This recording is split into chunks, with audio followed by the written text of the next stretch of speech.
नमस्कार मित्रों, मैं आर के तिवारी आज राजनीति विज्ञान के टीजीटी, पीजीटी, यूजीसी जैसी परीक्षाओं को ध्यान में रखकर आज अपने प्रैक्टिस सेशन के इस तीसरे पार्ट को लेकर के यहाँ पर आए हैं। तो सभी मित्र जो अभी तक नहीं जुड़ पाए हैं वो सभी मित्र यहाँ पर जुड़ें और इस प्रैक्टिस सेशन को आगे बढ़ाया जाए। बहुत सारे मित्र यहाँ पर जुड़ चुके हैं, बहुत सारे विद्यार्थी जुड़ चुके हैं। यहाँ पर प्रियंका पांडे जी जुड़ चुकी हैं, यहाँ पर राजीव कुमार जी जुड़े हुए हैं, अखिलेश जी जुड़े हुए हैं।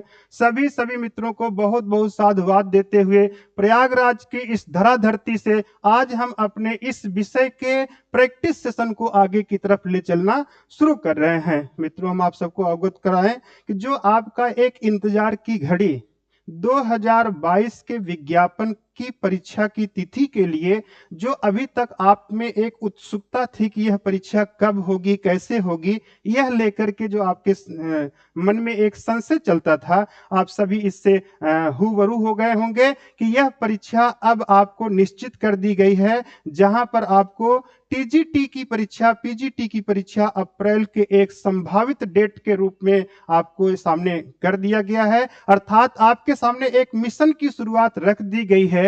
अब इस मिशन की शुरुआत आप किस तरीके से आगे बढ़ाते हैं यह आपके ऊपर चलता है। तो चलिए इसी मिशन को अनवरत आगे की तरफ एक संकल्पित भाव से हम सभी लोग यहाँ पर चलते हैं।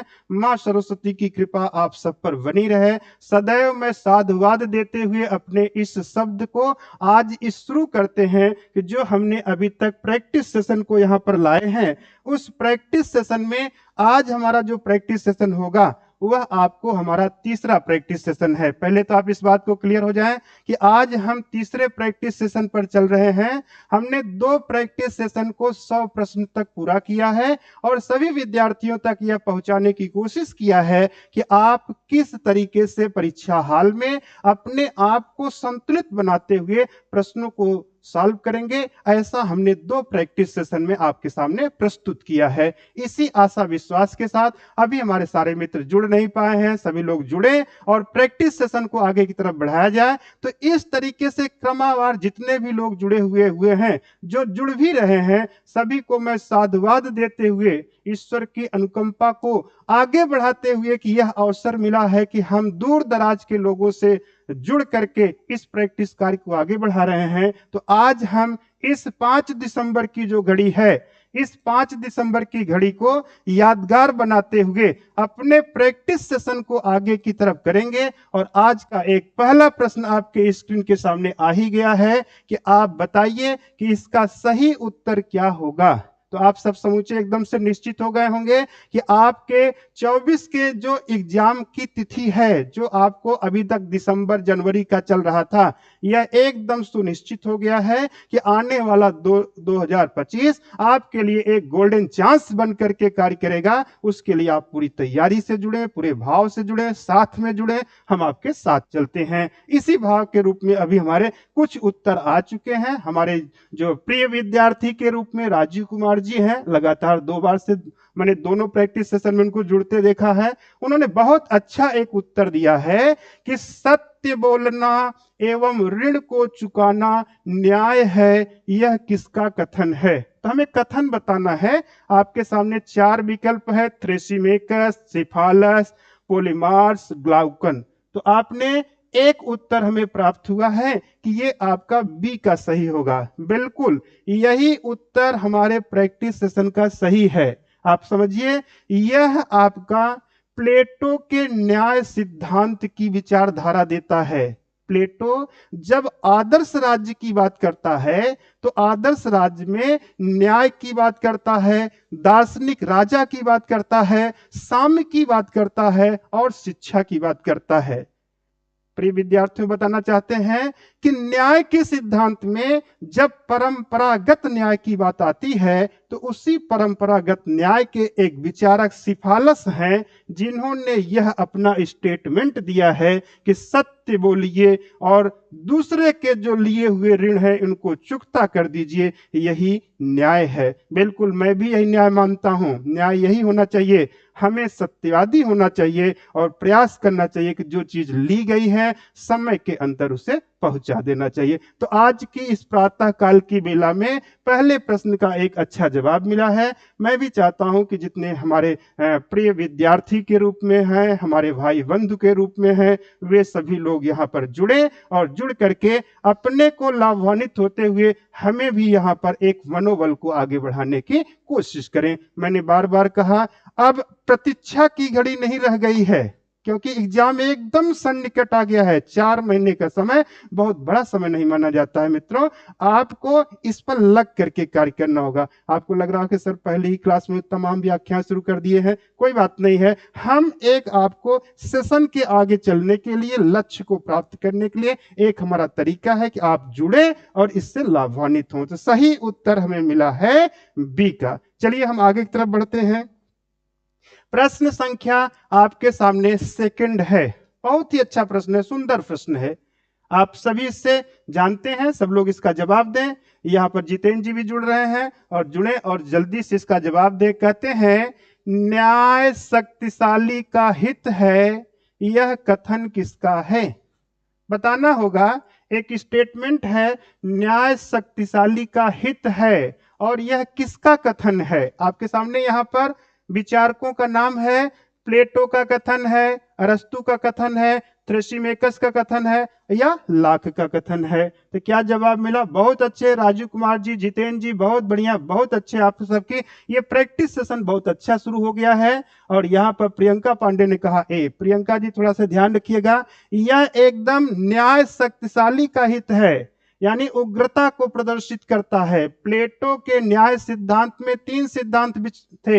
एक परंपरागत सिद्धांत चलता था, दूसरा आपको उग्रवादी सिद्धांत चलता था, और तीसरा उदारवादी सिद्धांत चलता था। तो ये आपके थ्रेसिमेकस जो हैं, एक उग्रवादी विचारक हैं, और इन्होंने ही कहा है कि न्याय शक्तिशाली का हित होता है। तो सही जवाब मिलान कर लीजिए। यदि आपके प्रश्न टाइपिंग में कोई गलती होती है तो उसे गलती मान करके पुनः टाइप करने से रोकिएगा मत, क्योंकि बारंबार बताना चाहते हैं, गलतियों से ही सही की सीख होती है। जब तक आप गलत नहीं करेंगे तब तक आप सही सीख नहीं सकते हैं। यदि किसी ने सीखा है तो गलतियों से ही सीखा है। हम हो, आप हो, विशेष व्यक्तियों का जो उदाहरण देते हैं, निश्चित गलतियों से सीख मिलती है। तो आप गलतियों को अन्यथा में मत लीजिए, गलतियां ही हमें सही मार्ग की तरफ ले चलने के लिए प्रेरित करती हैं। तो आइए हम आपके स्क्रीन पर दूसरा प्रश्न डालते हैं। आपका दूसरा प्रश्न है, यहां पर निगमनात्मक पद्धति का विषय है। बहुत अच्छा है। आपने देखा होगा कि यूनान की 2 पद्धतियां प्रचलित थी, निगमनात्मक पद्धति और आगमनात्मक पद्धति। अब विषय वस्तु क्या है कि निगमनात्मक पद्धति में क्या विषय चलेगा? तो विकल्प में आपके हैं दर्शन शास्त्र, गणित, इतिहास, विज्ञान, इतिहास, गणित, विज्ञान, दर्शन शास्त्र। सही जवाब बताएं क्या बनेगा? अब आप लोग प्रैक्टिस सेशन को एकदम तीव्र गति से, बार बार कहते हैं, जैसे हम लोग ऑफलाइन में अपने बुकलेट को पढ़ते हुए आंसर की को गोला करने लगते हैं, वैसे आपका ध्यान स्क्रीन पर होना चाहिए और आपका जो निगाह होगी वो बटन पर होनी चाहिए। जो भी प्रश्न बनता आप टाइप करें, तुरंत भेजें, इससे गति को और भी अच्छा लाया जा सकता है। बहुत अच्छा, राजू कुमार जी ने कहा पहला सही है, और अखिलेश जी ने भी कहा पहला सही है, जितेंद्र जी ने कहा पहला सही। बहुत अच्छी बात है। प्रियंका ने भी कहा पहला सही है। बिल्कुल सारे लोगों का मानना एकदम सही है। ध्यान रखिएगा, ये जो निगमनात्मक पद्धति है, यह निगमनात्मक पद्धति जो विषय वस्तु बनाती है, उसमें आपको दर्शन शास्त्र के प्रश्न होते हैं, गणित के प्रश्न होते हैं, अर्थात ये जो प्रश्न होते हैं ये काल्पनिक प्रश्न होते हैं। अर्थात निगमनात्मक पद्धति जो होती है वो एक काल्पनिक पद्धति भी मानी जाती है, कल्पनाओं से लेकर के जोड़ा जाता है। अगर हम इतिहास और विज्ञान की बात करते हैं तो ये आपको आगमनात्मक पद्धति का हिस्सा हो जाता है। जैसा जानते हैं, इस निगमनात्मक पद्धति को जो विचारक ने फॉलो किया था, उनका नाम था प्लेटो।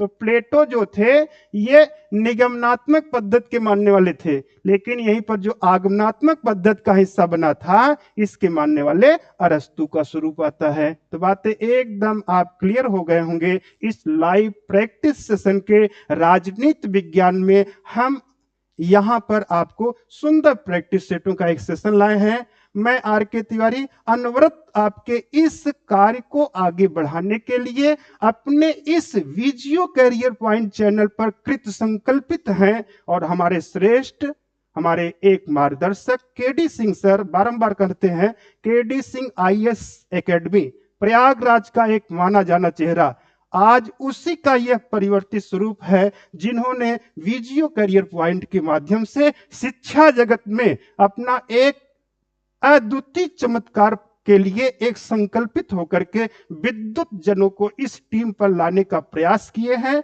हम सब संकल्पित होकर के इस कार्य के लिए अनवरत आपके साथ हैं। आइए मित्रों, हम बिना विलंब किए अपने कार्य को यहाँ पर आगे बढ़ाएंगे और यह कार्य हमारा प्रश्न संख्या 4 से है।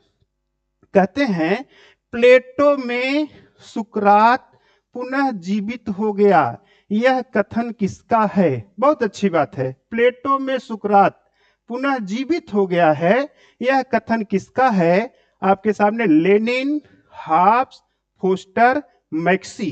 तो आप हमें बताने की कोशिश करें, क्या इसका सही उत्तर हम मानते हैं? हम क्या इसका उत्तर लगाते हैं? आपका क्या विचार इस पर जा रहा है? एक बार आप टैग करके बताएं। जितने भी विद्यार्थी अपने साथ जुड़े हुए हैं सब आप अपने टैग को तीव्र गति से करेंगे तो हम क्वेश्चन को और आगे की तरफ बढ़ेंगे। हम जानेंगे कि आपका क्या विचार चल रहा है। आप प्रैक्टिस सेशन में एक्चुअल जुड़े हैं कि हम आपको सिर्फ क्वेश्चन देकर के टिक कर रहे हैं? टिक करने का भाव नहीं है, आपके दिमाग में अस्थाई बनाने का पूरा भाव है। तो अभी तक कोई विचार नहीं आया है। अखिलेश जी ने सिर्फ बोला है डी है। बहुत ही अच्छा अखिलेश जी, आपका सही उत्तर चल रहा है। इसी तरीके से और लोगों का क्या विचार होगा? बिल्कुल बिल्कुल, यहाँ पर बहुत सारे लोगों का विचार हमें देखने को मिला है। राजीव जोशी बताना चाहते हैं और यहाँ पर सुमन मौर्य, हिंदी में नाम लिखे थोड़ा सा हमें कंफ्यूजन हो रहा है, बारंबार नाम नहीं ले पा रहा हूं। चलिए, तो यहाँ पर देखेंगे ये सही जवाब है मैक्सी। जब आप प्लेटो की कहानी पढ़ेंगे तो प्लेटो की कहानी में आपको मैक्सी का एक उद्धरण है और उन्होंने ही कहा था कि प्लेटो में सुकरात पुनः जीवित हो गया है। इसका मतलब यह है कि जब प्लेटो के सानिध्य में सुकरात अपनी शिक्षा दीक्षा लेने लगा तो वह एक उत्कृष्ट विद्यार्थी के रूप में वहां पर आता है और जब अपने विचार भाव को देने लगता है तो वह प्लेटो से भी शुद्ध विचार भाव को देने लगता है। विचार तो धारा वही थी, उद्देश्य वही था, लेकिन भाव कुछ विपरीत होने लगे हैं। ऐसा हम आपको क्लास पीरियड में समझाएंगे। सही उत्तर आपको डी की तरफ लेते हैं। आइए मित्रों आगे की तरफ चलें। प्रश्न संख्या 5 क्या बोलती है? देखिए, कहती है यह कथन किसका है? विचार करिए। दार्शनिक स्वयं प्लेटो है और रिपब्लिक उसके शासक बनाए जाने का दावा है। हमें बताना है कि इसका सही जवाब क्या होगा। जितेंद्र जी टैग करके बताइए क्या सही जवाब मानते हैं आप इसका। कहते हैं कि यहां पर दार्शनिक स्वयं प्लेटो है, रिपब्लिक उसके शासक बनाए जाने का दावा। 4 विकल्प है, मैक्सी, Thrasymachus, Karl Popper, Lord Acton. क्या सही उत्तर मानते हैं? आप सभी लोग सही उत्तर बताएं। अभी तक के जवाब में मुझे सी का जवाब मिला है। सी का जवाब मिला है।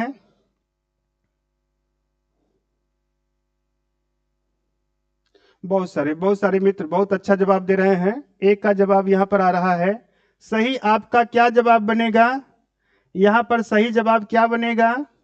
देखिए, इसका सही जवाब है कार्ल पॉपर का। पढ़िएगा तो आपको समझ में आएगा। ये कार्ल पॉपर की विचारधारा है जिसमें कहा गया है कि प्लेटो, दार्शनिक स्वयं प्लेटो है और रिपब्लिक उसके शासक बनाए जाने का दावा प्रकट करती है। यानी कहीं न कहीं यह पूर्णतः अगर देखा जाए तो बड़बाकी शब्द है, बड़वानगी जिसे कहते हैं, वाहवाही जिसे कहते हैं, ये आपका शब्द है। नेक्स्ट आगे चलते हैं, प्रश्न संख्या 6 पर आते हैं। प्रैक्टिस सेशन राजनीति विज्ञान, लक्ष्य बना हुआ है हमारा टीजीटी, पीजीटी, एलटी और जीआईसी। समस्त इस तरीके के विद्यार्थी जो अपने विषय राजनीति विज्ञान को मान करके अपने लक्ष्य की प्राप्ति की तरफ अग्रसित हो रहे हैं, वे इस प्रैक्टिस सेशन में अधिक से अधिक लाभान्वित हो रहे होंगे या हो रहे हैं, ये मैं आशा विश्वास के साथ आपको कहता हूं। ऐसे ही प्रश्न उतारे जाते हैं, क्योंकि टोटल प्रैक्टिस सेशन अभी हमारा तीसरा है। जैसे हम आपको 10-20 प्रैक्टिस सेशन कराएंगे, आपके मन की जितनी भ्रांतियां हैं सब लगभग दूर हो जाएंगी। आपको सिर्फ जुड़ना है और जुड़ करके जुड़े रहना है। जुड़ना शब्द तो एक नया होता है कि आप आए और चले गए। आप आए हैं तो आप स्थिरता से रुकें, आप विश्वास करिए कि आपको सही इसका जवाब मिलेगा। तो बहुत सारे लोगों ने क्या कहा है, अरस्तु उस घोड़ी के बच्चे के समान है जो अपनी ही माँ का दूध पी लेने के बाद उसी को लात मार देते हैं। बहुत सही, बहुत अच्छा कमेंट है। कितने लोग इसका जवाब दे रहे हैं? Very very good morning. Ruchi भी जुड़ गई है। राजीव जी ने हमारे ए का जवाब दिया है, जितेंद्र ए का जवाब दिए हैं, सब लोग ए का जवाब दे रहे हैं। देखिए भाई, आप सब अभी हमें जहां तक लगता, अन्यथा में मत लीजिएगा, इसलिए मत लीजिएगा कि निंदक नीरे राखिए आंगन कुटी छवाए। आप इसको अच्छे से जानते हैं। अगर आपका मार्गदर्शक कटु शब्दों का प्रयोग करता है तो आप उसे अन्यथा में न लें, क्योंकि वही आपका सही मार्गदर्शक है जो आपको सही रास्ते की बात करता है। बात इस बात के लिए आगे बढ़ रही है कि यहां पर एक स्टेटमेंट है, और स्टेटमेंट को जितने लोगों ने जवाब दिया है सिर्फ अनुमानित जवाब दिया है। पठनी जवाब इसका कुछ ही लोग दे रहे हैं। पठनी जवाब में अभी तक हमें एक जवाब सही से मिला हुआ है, वह जवाब है प्रियंका पांडे का।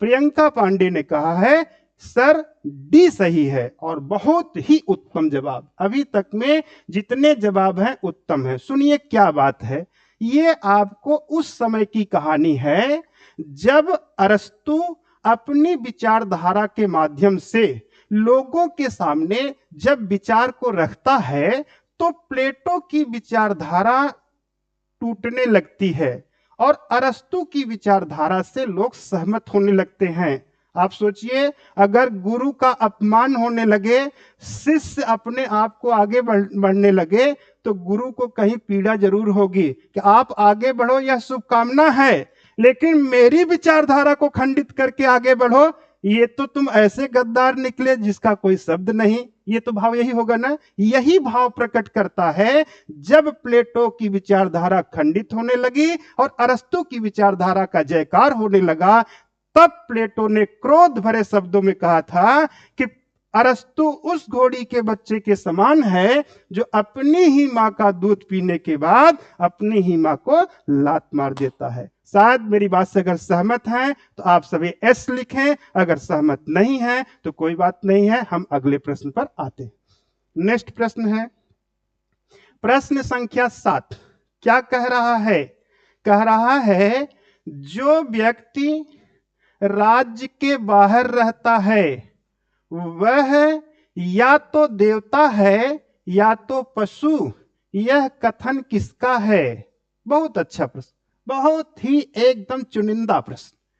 टारगेट हमारे टीजीटी, पीजीटी और एलटी ग्रेड के लिए बहुत ही चुनिंदा प्रश्न। हम आशा विश्वास करते हैं सभी लोग इसका उत्तर दें और उत्तर इसका जाने कि सही उत्तर क्या होगा। यहां पर आपको प्लेटो हैं, अरस्तु हैं, हाफ्स हैं, लाक हैं। क्या सही जवाब हम मानते हैं? प्रैक्टिस सेशन में सबके प्रश्नों का जवाब का इंतजार करते हैं, आगे बढ़ते रहते हैं। राजीव कुमार, रुचि जी, अन्य जैसे विद्यार्थियों ने बहुत अच्छे जवाब का प्रयास किया है, इनके प्रयास की सराहना करते हैं। प्रियंका पांडे ने भी बहुत अच्छा, प्रियंका पांडे और यहाँ पर प्रियंका शुक्ला, 2 लोग जुड़े हुए हैं, बहुत अच्छा। तो यहाँ पर सही जवाब है, आप लोग देखें सही जवाब क्या है। सही जवाब है अरस्तु। ये अरस्तु एक ऐसे विचारक हैं जिन्होंने राज्य पर बल देते हुए राज्य को साध्य मानते हैं और व्यक्ति को साधन मानते हैं। सावयवी सिद्धांत देते हैं। यूनान में एक सिद्धांत चलता था, सावयवी सिद्धांत। इसका अर्थ होता है अंग अंगी का सिद्धांत, साधन साध्य का सिद्धांत।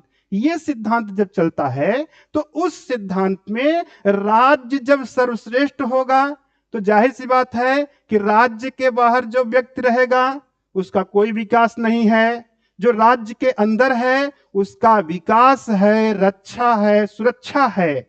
इसी बात को अरस्तु ने बड़े अच्छे शब्दों में कहा है कि जो व्यक्ति राज्य के बाहर है वह या तो देवता होगा नहीं तो पशु तुल्य होगा, तभी विकास संभव है।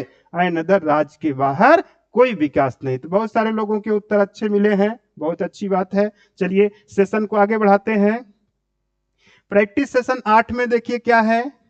आप लोगों को लगता होगा सर कुछ थोड़ा ज्यादा ही व्याख्या करते हैं, ऐसा कुछ नहीं है। देखिए हम भी चाहते हैं कि कम ही प्रश्नों को पढ़ा जाए, लेकिन प्रश्न को एकदम ऑफलाइन जैसे मूड में रखा जाए कि एक एक लोग भाव को समझें। आज नहीं, कल नहीं, जब भी आपको जरूरत पड़े आप इस चैनल पर आएं और इस प्रैक्टिस सेशन को देखें। बारंबार आपकी गलतियां दूर होंगी, आप खुद महसूस करेंगे कि हाँ मुझे कुछ नई चीजें प्राप्त हुई हैं। आइए नेक्स्ट प्रश्न को जवाब दीजिए। कहते हैं यह कथन किसका है?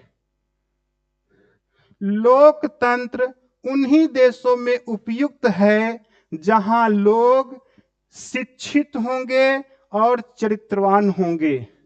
किसने कहा है?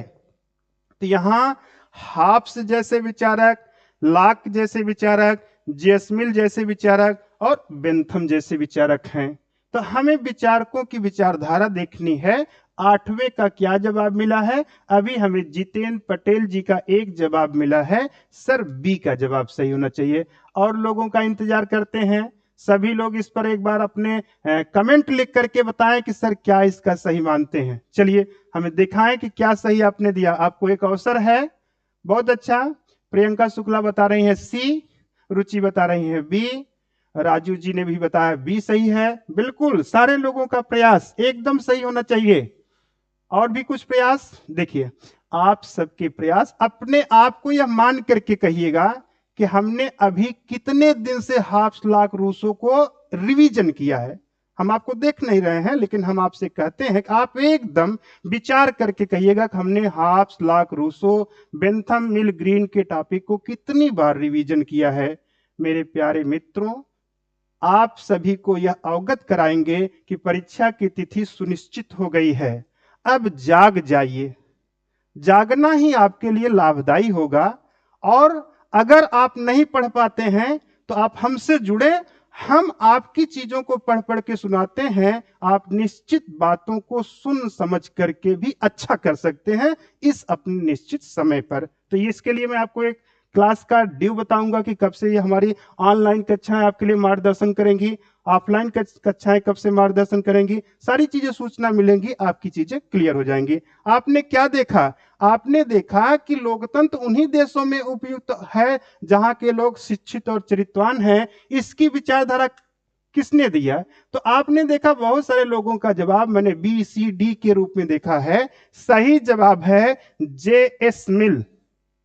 जॉन स्टुअर्ट मिल ने जब लोकतंत्रात्मक व्यवस्था की बात कही है तो वहीं पर उन्होंने कहा है कि लोकतंत्र वहीं उपयोगी होगा जहां के लोग शिक्षित तो हों लेकिन चरित्रवान भी हों, गुणवान भी हों।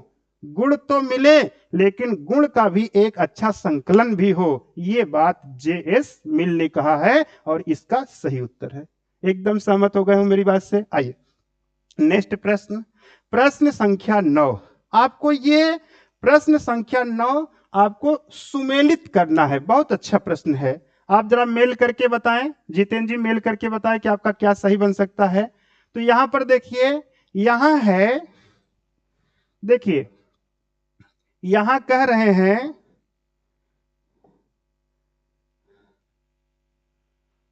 यहां सीमित असीमित संप्रभुता की बात आ रही है। यहां पर आपको सीमित संप्रभुता की बात आ रही है। यहां पर बहुलवादी संप्रभुता की बात आ रही है। यहां पर एकलवादी संप्रभुता की बात आ रही है। इसी सिलसिले में लाक का नाम आ रहा है, लास्की का नाम आ रहा है, आइंस्टीन का नाम आ रहा है, हब्स का नाम आ रहा है। बातें मेरी एकदम समझ गए होंगे पूर्णतः। अब आप हमें बताएं कि इनका मिलान करके किस उत्तर पर हम सही उत्तर बनाएं। एक बार मिलान करके बताइए आप लोग, मिलान करके बताइए, तब मैं इसका सही उत्तर आपको बताऊं। क्या इसका सही उत्तर होगा? देखिए, ऐसे ही प्रश्न पूछे जाएंगे जहां एक प्रश्न से आपके कई प्रश्नों के उत्तर की जांच होनी है और आपको द्रुत गति से मिलान करके बताना है। तो देखिए क्या आपने उत्तर दिया। तो यहां पर आपने देखा कि उत्तर आपका क्या सही मिला।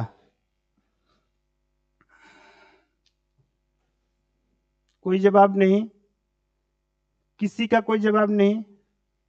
किसी ने बी बताया है। बी का मतलब ए सही है, बी सही है। टाइप करिए पहले। कैसे सही है? बिल्कुल, रुचि ने भी बी कहा। अखिलेश जी ए कर रहे हैं। अखिलेश जी समझिए, पहले सभी लोग समझिए। प्रियंका भी कर रहे हैं, बिल्कुल समझिए। देखिए, ये जो सीमित संप्रभुता, असीमित संप्रभुता, असीमित संप्रभुता, इसको सबसे पहले यहां पर हाफ्स ने कहा है। यानी ए में क्या बन गया? डी सही। सीमित संप्रभुता की बात यहां पर अगर देखें तो सीमित संप्रभुता की बात लाक ने कहा है। तो यहां आपको अगर देखेंगे तो बी बन गया। इसके बाद बहुलवादी संप्रभुता की बात करेंगे तो बहुलवादी संप्रभुता यानी सी, लास्की बन गए। और एकलवादी संप्रभुता की बात करेंगे जिसे कानूनी संप्रभुता कहते हैं, तो आइंस्टीन बन गए। ठीक, तो आपके सामने क्या बना? 4 बना, 1 बना, 2 बना और 3 बना। सहमत हैं आप सभी लोग? ये आपका सही जवाब है। बिल्कुल बिल्कुल, सभी लोगों ने सही जवाब इसका दिया है। बी का हमारा उत्तर एकदम सही है। नेक्स्ट आगे बढ़ते हैं। प्रश्न संख्या आपका यहां पर स्क्रीन पर 10 है, जो आपको यह बताने का प्रयास करना है कि एक पुस्तक है फ्रैगमेंट ऑफ गवर्नमेंट। पुस्तक अच्छे से आप समझ गए होंगे। अब आपको नए टर्न का प्रश्न है। एग्जाम मूड में अब प्रश्न बदलता हुआ आएगा, इसलिए मैंने इस पर विचार किया। यह पुस्तक बेंथम की है। अच्छे से आप समझ गए हैं। आप बताएंगे कब लिखी गई है। अभी तक तो आप जानते थे कि यह पुस्तक पूछी जाती थी, लेखक पूछे जाते थे। अब मैं पुस्तक भी बता दिया, लेखक भी बताया। आप बताइए कि यह पुस्तक लिखी कब गई थी। इसके लिए आपको टाइम पीरियड दिया गया है। 1964 का है, 1965 का है, 1976 का है और 1978 का है। देखते कितने विद्यार्थी इसका सही जवाब देते हैं। सही जवाब देने वाले विद्यार्थियों की संख्या कितनी यहां पर है? अनुमानित जवाब यहां पर शुरुआत हो गए हैं। जितेंद्र जी अनुमानित जवाब दे रहे हैं, एकदम उस पर कोई ध्यान न दे करके। इन्होंने कहा 1964 में। अच्छा, एकदम देश आजाद हो गया था इसलिए क्या? उस समय भी बेंथम थे क्या यहां पर? अरे इतना तो जितेंद्र जी सोचिएगा कि हम बेंथम पढ़ रहे हैं, तो बेंथम कब रहे होंगे? फिर देखिए, बहुत अच्छा है, 1964। ध्यान रखिएगा, जवाब देने के पहले विचार करिएगा। जिन जिन लोगों ने जवाब दिया विचार करिएगा। 1964 बेंथम का काल पीरियड 1964। बहुत अच्छा, बहुत अच्छा। ये देखिए, सही जवाब अभी किसी ने नहीं दिया, एक व्यक्ति ने सही जवाब दिया है। बहुत अच्छा है। ये आपको 1976 ये सही जवाब है। ये जरा दूसरा कमेंट जो है कौन किया है, जरा नाम बताइए। ऊपर से सेकंड कमेंट, नाम बताइए। मौर्य करके है ना? नहीं नहीं, नीचे से दूसरा। हम्म, क्या नाम है? सुनुसन। अच्छा, हाँ ठीक है ठीक है ठीक है। बस बस बस, क्लियर होगा। आइए आइए, हम लोगों ने सही जवाब क्या माना? यहां पर हमने सी का जवाब दिया। क्लियर? आइए, नेक्स्ट प्रश्न है। ठीक, नेक्स्ट देखें। एक व्यक्ति एक मत का सिद्धांत किसने दिया है? एक व्यक्ति होंगे और एक बार वोट करेंगे। कौन कहेगा? यहां पर लाक कहेंगे, जेसमिल कहेंगे, बेंथम कहेंगे, हीगल कहेंगे। विचार करके बताएं। एक व्यक्ति एक मत का अधिकार किसने दिया है? बहुत सीनू, कंफ्यूजन हो रहा था मुझे सर में। सीनू मौर्य, बहुत अच्छी बात है, बहुत अच्छा। बारंबार आपको साधुवाद देते हैं। लगातार हमारे 2 प्रैक्टिस सेशन में आप यहाँ पर अच्छे से जवाब दिया है, बहुत ही अच्छा लगता है मुझे। चलिए, मैं आपको ऊपर देख करके स्क्रीन पर आपका हम हमेशा देखते रहते हैं कि कैसे आप जवाब देते हैं, इसलिए मुझे ऊपर की तरफ ध्यान देना पड़ता है। नेक्स्ट नेक्स्ट, अनीता मौर्य जी भी जुड़ी हैं, बहुत बहुत साधुवाद। खाना पीना बन गया होगा, खा पी ली होंगी, तो चलिए कोई बात नहीं है। आगे आते हैं तो हम यहाँ पर प्रश्न संख्या 11 पर ध्यान देते हैं। तो इसका सही जवाब दें सभी लोग। सभी लोगों का सही जवाब क्या मिला है? जे एस्मिल। किसने कहा है? प्रियंका शुक्ला ने कहा है। फिर अखिलेश जी ने कहा है बी सही होगा। और लोगों का जवाब जाने क्या सही होगा? तो यहां पर जो आपने प्रश्न संख्या की आप बात कही है, वो आपको यहां पर मिल शब्द नहीं है। सही जवाब है बेंथम। मिल ने कहा है एक व्यक्ति अनेक मत, और बेंथम ने कहा है एक व्यक्ति एक मत। इस तरीके की विचारधारा दिया गया है। जब आप पढ़ेंगे बेंथम और मिल को, आप स्पष्ट पढ़ेंगे तो आपको सारी चीजें क्लियर होनी चाहिए, क्लियर हो जाएंगी। यहां पर बेंथम महोदय ने कहा है कि एक व्यक्ति को एक वोट देना है, लेकिन मिल महोदय ने कहा है कि एक व्यक्ति अनेक वोट की बात करेगा, गुणात्मक पद्धति की बात होगी। जो जितना शिक्षित है वह उतना मत कर सकता है। मान के चलिए कि एक लाइन में 10th लेवल, 12th लेवल और ग्रेजुएट, पोस्ट ग्रेजुएट और रिसर्चर खड़े हैं, तो क्या सबको एक मान लिया जाए? जे एस मिल कहते हैं बिल्कुल एक नहीं माना जाएगा, सब भिन्न होंगे। जो जितना ही बुद्धिजीवी होगा वह उतना मत कर सकता है। अर्थात कंफ्यूजन दूर कर लीजिए, सही जवाब बेंथम का है। आइए नेक्स्ट प्रश्न की व्याख्या। प्रश्न संख्या हम 12 पर आते हैं, और प्रश्न संख्या 12 क्या कह रहा है, आप इस पर जवाब देखें। तो प्रश्न संख्या 12 यहां पर है, बिल्कुल आज के परिदृश्य में भी लागू होता है। यह कथन किसका है? पुरुष की शोभा आज्ञा देने में और स्त्री की शोभा आज्ञा ग्रहण करने में होती है। कौन से ऐसे विचारक हैं जिन्होंने इस तरीके की विचारधारा दिया है? जरा हमें बताएं। हाब्स, प्लेटो, अरस्तु, मैकियावेली। तो क्या माना जाए? बिल्कुल बिल्कुल, हमारे ओनली पोलिटी के रूप में, हमारे फ्री विद्यार्थी के रूप में जुड़ चुके हुए हैं प्रशांशु, शिवम, और इसी तरीके से हम एक नाम और लेंगे, शुभम जी जुड़े हुए हैं। एक साथ ये लोग कार्य करते हैं, बहुत अच्छे मित्र भी हैं, इनके विषय में जानते भी हैं, और ये लोग जुड़ करके इसका सही जवाब दिए हुए हैं। और सही जवाब इन्होंने कहा है सर ट्रिपल सी लगा दीजिए, अरस्तु ने कहा है। बहुत अच्छे, बहुत बढ़िया, सही जवाब है। अरस्तु पितृसत्तात्मक सत्ता में विश्वास करते हैं, और पितृसत्तात्मक सत्ता में विश्वास करते हुए उन्होंने यही कहा है कि महिलाओं को चहर दीवारी के अंदर रखना है और पुरुष को रण क्षेत्र में चलना है। अर्थात पुरुष आज्ञा देगा और स्त्रियां आज्ञा ग्रहण करेंगी। ये आपका स्टेटमेंट अरस्तु के लिए एकदम सटीक होता है। आइए नेक्स्ट प्रश्न के तरीके से, प्रश्न संख्या 13 पर हम आते हैं और 13 के प्रश्न को जवाब देते हैं। फटाफट विद्यार्थी इसका उत्तर देंगे। जैसे ही स्क्रीन पर आए, बिना किसी विचार के आप प्रश्न पढ़िए और तुरंत आप क्लिक करिए। मैं देखना चाहता हूं कि कितनी द्रुत गति से आप इसका उत्तर देते हैं, आपकी क्या स्पीड बन रही है, इसका भी हम आकलन करते हैं। क्या है? रूसो की सामान्य इच्छा शीर्ष रहित लेवियाथन है। यह कथन किसका है? विचार करिए, कथन का विचार करिए और बताइए। कार्ल पापर, आंस्टीन, वाहन, रूसो। क्या सही जवाब आप इसको मानते हैं? किसने कहा होगा? रूसो की सामान्य इच्छा शीर्ष रहित लेवियाथन है।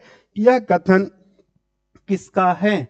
सही जवाब का इंतजार करते हैं। प्रियंका सी बता रही हैं, और यहाँ पर प्रियंका शुक्ला भी सी बता रही हैं, प्रियंका पांडे भी सी बता रही हैं, जितेंद्र जी बी बता रहे हैं 13 वाले प्रश्न का सही जवाब होगा। अखिलेश जी भी 13 का सी बता रहे हैं। और सारे लोगों का क्या जवाब यहाँ पर रहेगा, मैं जानना चाहता हूं। देखिए, जिन जिन लोगों ने अपने जवाब को सी दिया है, बहुत ही परफेक्ट जवाब, आपका एकदम बहुत ही अच्छा जवाब है। वाहन ने कहा है, वाहन ने रूसो के संदर्भ में कहा है कि जो रूसो की सामान्य इच्छा है वह कैसी है? शीर्ष रहित लेवियाथन है। जैसा लेवियाथन पुस्तक के विषय में जानते हैं, किसकी पुस्तक होगी? हाब्स की पुस्तक है। और इस तरीके का हमारा सही जवाब मिला सी। आइए आगे की तरफ बढ़ते हैं। किसी भी विद्यार्थी को किसी भी प्रकार का वॉइस में, या मैं जल्दी जल्दी प्रैक्टिस करा रहा हूं, एनी कोई भी आपके सामने समस्या बन रही हो, आप एक बार टैग करके हमें बताएंगे, हम उसमें सुधार करके आपके लिए, विशेष आपके लिए, हम और भी अच्छे तरीके से उसकी व्याख्या, उसमें आपको अच्छे से अच्छे गुण पहुंचाने की कोशिश करेंगे। तो बार बार आपको साधुवाद ही कहेंगे, धन्यवाद ही कहेंगे कि आप जुड़े हमसे। हमें भी बड़ी अपार खुशी होती है कि हम आपको दूर दराज बैठे हुए अपने चाहने वाले लोगों के लिए थोड़ा कुछ कर पा रहे हैं। इसके लिए मैं बारंबार अपने आप को प्रसन्नता जाहिर करता हूं। आइए हमारी प्रसन्नता का स्रोत बने रहिए, हमें ऊर्जा जागृत करते रहिए और अपने लक्ष्य को याद करते रहिए। अप्रैल का सेशन 2022 के विज्ञापन का एक अंतिम रिजल्ट होना चाहिए। इसके लिए अनवरत आपको जुड़ना है और प्रयास को प्रयत्न के रूप में रखना है। चलिए, प्रतीक्षा समाप्त, और अब प्रयास की पूरी पूरी घड़ी हमारी चलती रहेगी। नेक्स्ट आगे क्या है? प्रश्न संख्या 14 का जो मानक है वह कहता है, यह कथन किसका है? देखिए भाई, आज का जो सेशन है उसमें राजनीति विज्ञान की दो महान समस्या होती है, जिसको थोड़ा सा भी अगर आप प्रैक्टिस के माध्यम से जुड़े तो मैं विश्वास दिलाता हूं बहुत ही आसान होगा। क्या है आपकी समस्या? समस्या आपको है कि कैसे हम सर राजनीतिक चिंतक के कोटेशन को याद करें, और कैसे ही हम राजनीतिक सिद्धांत की विचारधारा को हम याद करें। बहुतायत ऑफलाइन क्लास में आपके यही प्रश्न होते हैं। उसका मेरा एक ही जवाब होता है कि बताए गए मार्गदर्शन को आप फॉलो करिए। जितना प्रैक्टिस सेशन चलाया जाता है, आप बारंबार प्रैक्टिस करिए, और जो ऑफलाइन या ऑनलाइन के मीडिया से जो पढ़ाया जा रहा है उसको बारंबार पढ़िए। यही सफलता का सबसे बड़ा मंत्र है, इसके सिवाय कोई मंत्र नहीं है। आइए नेक्स्ट आगे चलते हैं। क्या जवाब आपने दिया? हाब्स को मान लें, लॉक को मान लें, रूसो को मान लें, बेंथक को मान लें, तो कौन बोलेगा? यह विचारधारा, अभी तक की विचारधारा में यहां पर अरस्तु ने एक मित्र लिखे हैं। भैया अरस्तु कहां यहां पे हैं? शुभम शिवम XYZ, अरस्तु कहां दिख रहे हैं यहां पे?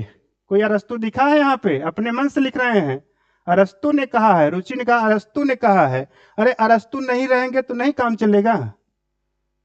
कानून संप्रभु का आदेश है, अगर आंस्टीन हट जाएंगे तो बोधा नहीं सेट हो जाएंगे, बोधा हट जाएंगे तो हाब्स नहीं सेट हो जाएंगे। सेट करिए, एकदम सेट करिए। आइए, सही जवाब है, किसका सही जवाब है? ओनली पोल्टी 4 बार प्रयास करने के बाद सही जवाब दिए हैं, लॉक का है।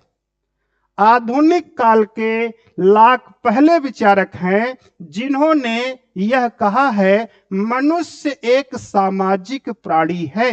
यही विचारधारा को पाश्चात्य जगत में अरस्तु ने कहा था कि मनुष्य एक सामाजिक प्राणी है। तो फिर समझिए, एक पाश्चात्य जगत की विचारधारा और एक आधुनिक जगत की विचारधारा, लिहाजा विकल्प में अरस्तु का कोई नाम नहीं है। तो उत्तर क्या मान लिया जाए? सही। आगे बढ़ते हैं। प्रश्न संख्या, बहुत ही अच्छा प्रश्न, सुंदर प्रश्न की श्रृंखला है।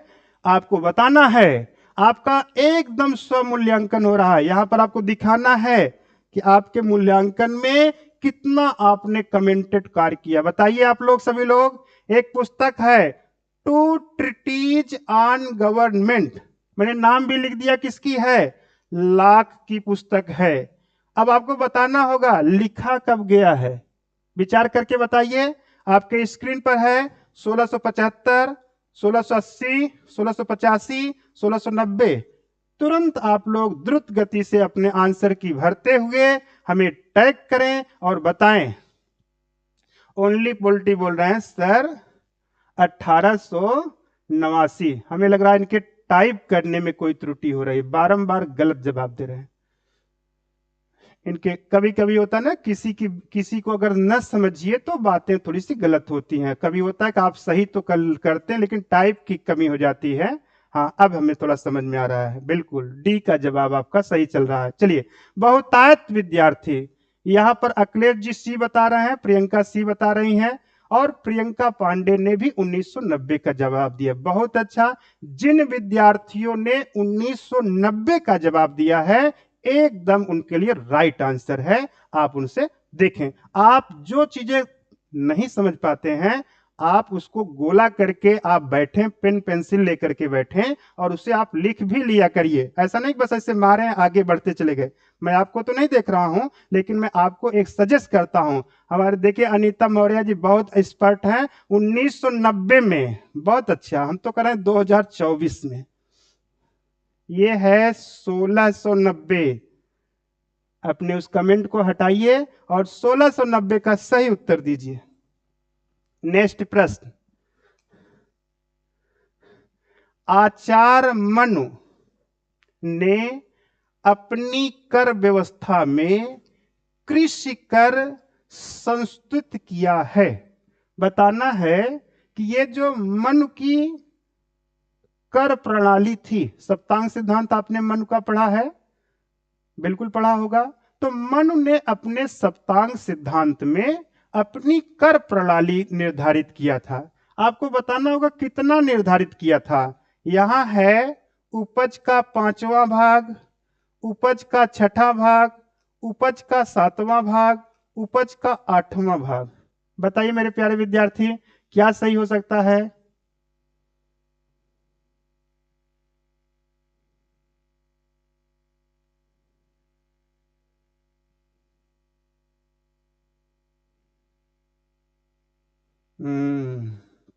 बिल्कुल बिल्कुल। देखिए, उनके सहपाठी ने अनीता की कुछ सफाई पेश किया है।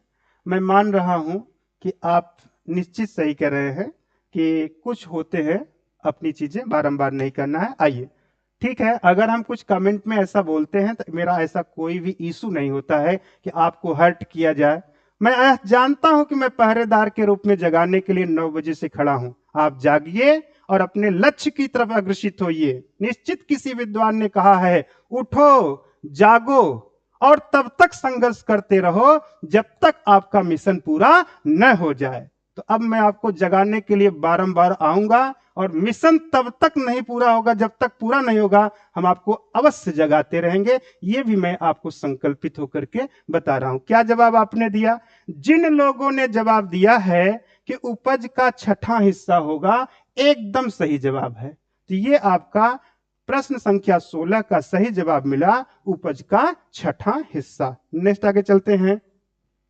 प्रश्न संख्या हम 17 पर आते हैं। देखिए, हम प्रैक्टिस सेशन एक व्याख्यानित तरीके से करने के लिए संकल्पित हैं, तो निश्चित है कि इसमें आपको स्पीड थोड़ी स्लो मिलेगी लेकिन व्याख्या से पूरा पूर्ण रहेगा, ऐसा आप आनंदित हो रहे होंगे, मुझे विश्वास चल रहा है।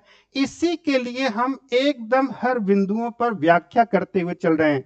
जिस दिन आप एकदम परफेक्ट हो जाएंगे उस दिन हम लगातार आपको लगातार आगे की तरफ एक रेस के रूप में चलेंगे। तो अभी हमारा स्लो मोशन है, तीसरा प्रैक्टिस सेशन चल रहा है। अभी तक हमने आपको 100 प्रश्न का प्रैक्टिस सेशन करके पुनः एक 100 प्रश्न के प्रैक्टिस सेशन से शुरुआत किए हैं। इसे भी हम एक मिशन बना करके लेकर के चल रहे हैं। तो आइए आप इसका एक जवाब दीजिए। अभी तक सभी समाज का इतिहास वर्ग संघर्ष का इतिहास है। यह कथन किसका है?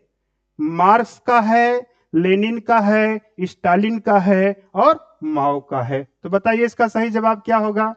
आप सभी के जवाब के लिए मैं थोड़ा सा इंतजार करते हैं। सही जवाब बताएं। यहां पर सही जवाब प्रियंका ने बताया, ए का जवाब है। प्रियंका शुक्ला ने 2 राउंड जवाब दिया, एक बी का जवाब, एक ए का जवाब। अगर ये परीक्षा हाल में बैठेंगी तो इनके प्रश्न को हम ऐसे कर देंगे, इसलिए अभी सुधार कर लीजिए। एक जवाब आप अपना करेक्ट करिए, अगर आप दूसरा किए हैं तो एक काट दीजिए, नहीं तो मैं कंफ्यूजन में हो जाऊंगा। प्रियंका शुक्ला ने ए का जवाब दिया, बहुत ही अच्छा है। और यहां पर अनीता ने सी का जवाब दिया। अनीता के उस पे एकदम धूल मिट्टी लगी है, इनके घर जाएंगे एक दिन, अब कहेंगे कि आप फिर से पढ़ना शुरू करो। देखिए, इसका सही जवाब है कार्ल मार्क्स। कार्ल मार्क्स ने एक स्टेटमेंट दिया था। क्या दिया था? कहा था कि अभी तक का इतिहास वर्ग संघर्ष का इतिहास है, अर्थात मजदूरों को इतना संगठित करते हैं कि पूंजीपतियों के खिलाफ युद्ध के लिए ललकारते हैं। क्या कहते हैं? देश के मजदूरों एक हो जाओ, खोने के लिए बेड़ियां, पाने के लिए पूरा संसार भरा पड़ा है। यही नहीं, उन्होंने कहा था मजदूरों का कोई देश नहीं होता है। यानी इतिहास इस बात का गवाही है कि बिना संघर्ष किए कुछ प्राप्ति नहीं होती। तो सही जवाब मिल गया किसका? कार्ल मार्क्स का। आइए नेक्स्ट प्रश्न, प्रश्न संख्या 18 पर जब हम ध्यान देते हैं तो प्रश्न संख्या 18 हमें यह कहता है कि यहां पर इसका जो समुचित जवाब क्या होगा? यह कथन किसका है? क्या साम्राज्यवाद पूंजीवाद की उच्चतम अवस्था है? किसने बोला है? जवाब में देना है लेनिन, माओ, हीगल, ग्रीन। लेनिन, माओ, हीगल, ग्रीन, किसने कहा होगा? सही जवाब दीजिए इसका। यह कथन किसका है?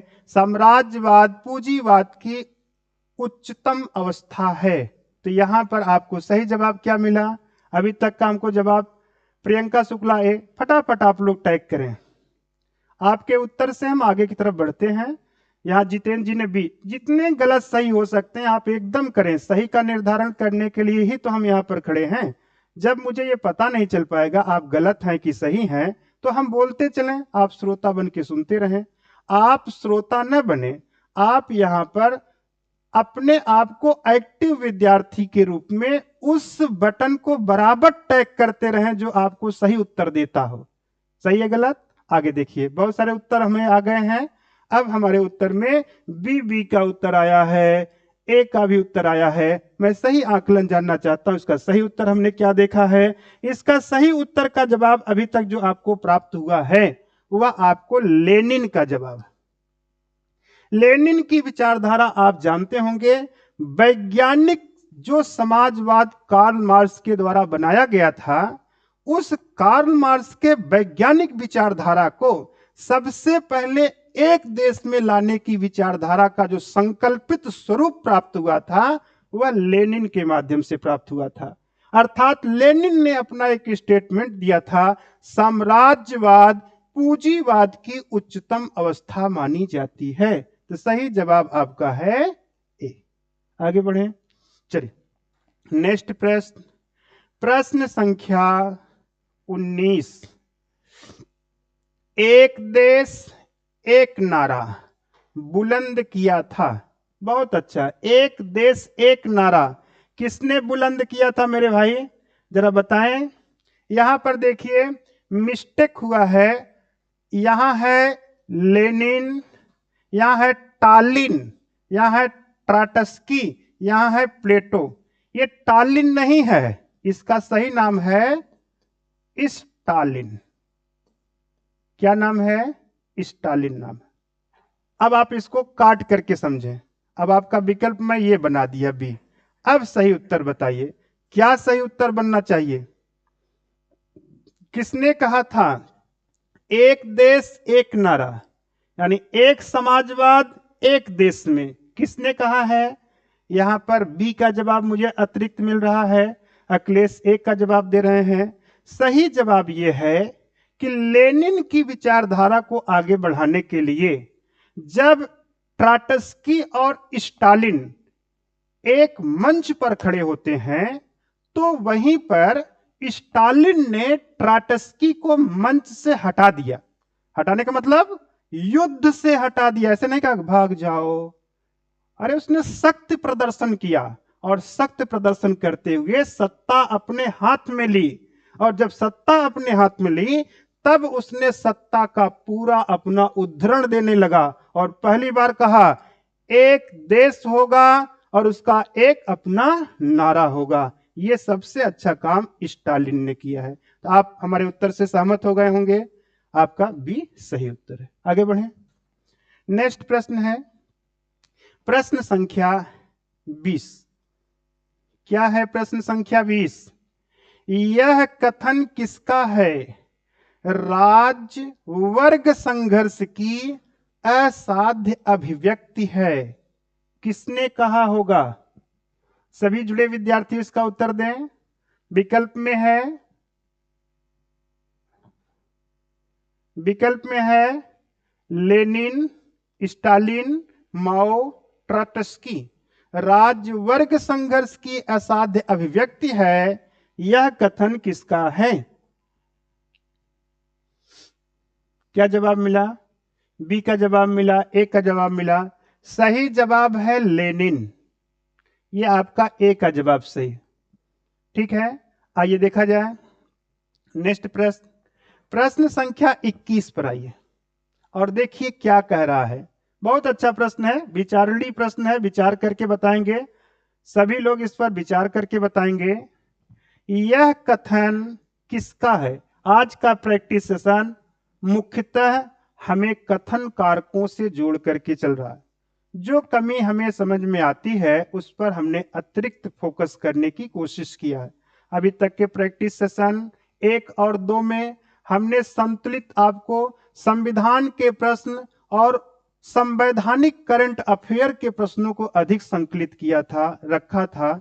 लेकिन अब मन भाव चल रहा है कि हमारे प्रैक्टिस सेशन का सत्र तीसरा बन गया है। हमें कुछ ऐसे प्रश्नों को रखना है जहां आप विचार करने के लिए विवश हो, जहां पर आपके मेंटल पावर का प्रदर्शन हो। इसलिए हमने इस प्रश्न को यहां पर रखा है और ऐसे प्रश्नों से सामना करना होगा। ध्यान रखिएगा, हमें ऐसे प्रश्न नहीं दर्शाना है जिसको आप तुरंत तो कर जाए लेकिन आपसे परीक्षा से दूर दूर तक नाता न हो। ऐसे प्रैक्टिस का कोई बहुत मोल नहीं होगा। मोल वह है जो गुण हो और आने की अपार संभावना हो। हमने ऐसे कलेक्शन को यहां पर रख करके किया है। तो आप हमारे जवाब को दीजिए। शिक्षा मानसिक रोग को मानसिक औषधि द्वारा ठीक करने का प्रयास है। यह विचार किसका है? तो देखिए, लेनिन का है, आइंस्टीन का है, बार्कर का है और मैकाइवर का है। तो बहुतायत विद्यार्थी इसका क्या जवाब दे रहे हैं? हमने देखा है कि जितने जवाब हमें दिख रहे हैं लगभग पॉइंट में सही है और यहां पर बार्कर के विचार की बहुतायत सत्यता दिख रही है और यही विचार हमारा सही। रट लीजिए, बार्कर का स्टेटमेंट है शिक्षा मानसिक रोग को मानसिक औषध द्वारा ठीक करने का प्रयास है। आगे बढ़े हम, चलिए नेक्स्ट सेशन में चलते हैं। नेक्स्ट सेशन आपका क्या कर रहा है? प्रश्न संख्या 22 कह रहा है निम्नलिखित में से कौन भारत को धर्मनिरपेक्ष वर्णित करता है? तो क्या बताना है? धर्मनिरपेक्ष राज्य का वर्णन कौन करता है? आपके विकल्प में है मौलिक अधिकार, संविधान की प्रस्तावना, मौलिक कर्तव्य, राज्य के नीति निदेशक तत्व। सभी लोग जवाब दें। क्या जवाब आपने प्राप्त किया? क्या जवाब से आपने देखा?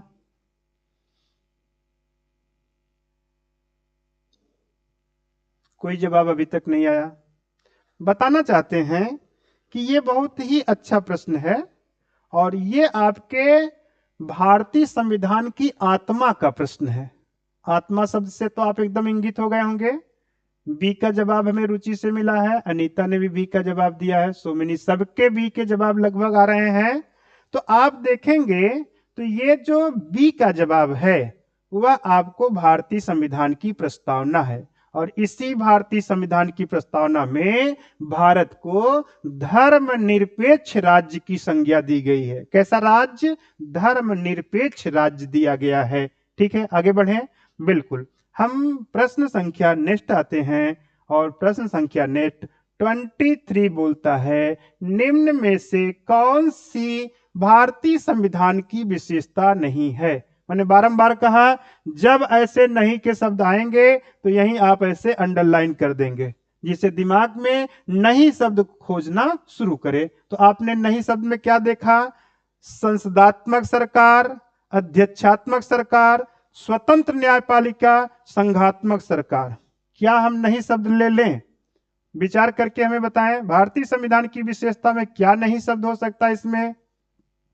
सही जवाब का इंतजार करते हैं। अभी तक के जवाब में जितेंद्र ने, प्रियंका, सोमिनी, सभी विद्यार्थी अपना लगातार प्रयास कर रहे हैं। मुझे बहुत ही अच्छा लग रहा है कि आप अनवरत प्रयासरत हैं। हम इसी पर बहुत ही अपने आप को प्रसन्न महसूस कर रहे हैं कि हमारी ये आवाज दूर दूर तक पहुंच रही है। घर बैठे हुए भी लाभार्थी जो अपने आप को विद्यार्थी का स्वरूप धारण किए हैं, वे इससे लाभ ले रहे हैं। ये हमारे लिए अपने आप का एक गौरव का विषय है और यह आवाज आपको प्रयागराज की धराधरती से आप तक पहुंच रही है। तो आइए मित्रों, क्या आपने जवाब दिया है? प्रश्न संख्या 23 का जो आपने जवाब दिया है वह आपको मोस्टली बी है और यही अध्यक्षात्मक सरकार जो है ये भारतीय संविधान की विशेषता से बाहर का स्वरूप है। और ये सारे स्वरूप, ये सारे स्वरूप, ये सारे स्वरूप, ये आपकी विशेषता में आते हैं। आगे बढ़ा जाए। बिल्कुल, प्रश्न सेशन 24 की तरफ आते हैं और देखते हैं कि 24 का प्रश्न किस स्वरूप में है। सभी को जवाब देना है। किस वर्ष में जन गण मन को भारत के राष्ट्रगान के रूप में अपनाया गया था? आपके सामने है 1984, 1949, 1950, 1951। तो आप सभी विद्यार्थीगण इसका सही जवाब दें। प्रैक्टिस सेशन को आगे बढ़ाएं और सबके जवाब हमें मिल रहे हैं। कुछ लोगों के जवाब बी के स्वरूप में और कुछ लोगों के जवाब सी के स्वरूप में आ रहे हैं। मैं प्रश्न संख्या 24 की बात कर रहा हूं। प्रश्न संख्या 24 में अभी तक के बहुतायत जवाब अखिलेश जी के सी आए हुए हैं और जितेंद्र जी के भी सी आए हुए हैं। प्रियंका शुक्ला के सी आ रहे हैं। अनीता ने एकदम सही लिखा है 1950। बिल्कुल सही, सारे विद्यार्थियों के बहुत अच्छे जवाब। लेकिन ध्यान रखिएगा, संविधान की जब अंतिम बैठक बुलाई गई थी, कब बुलाई गई थी? 24 जनवरी 1950 को बुलाई गई थी। याद है आप लोगों को? इसी अंतिम बैठक में यहां पर राष्ट्रगान और राष्ट्रीय झंडा, ये दो चीजें यही स्वीकार की गई थी। और दोनों चीजों को जब आजादी पूर्णतः एकदम से, आजादी मतलब संविधान लागू होने लगा, कब? 26 जनवरी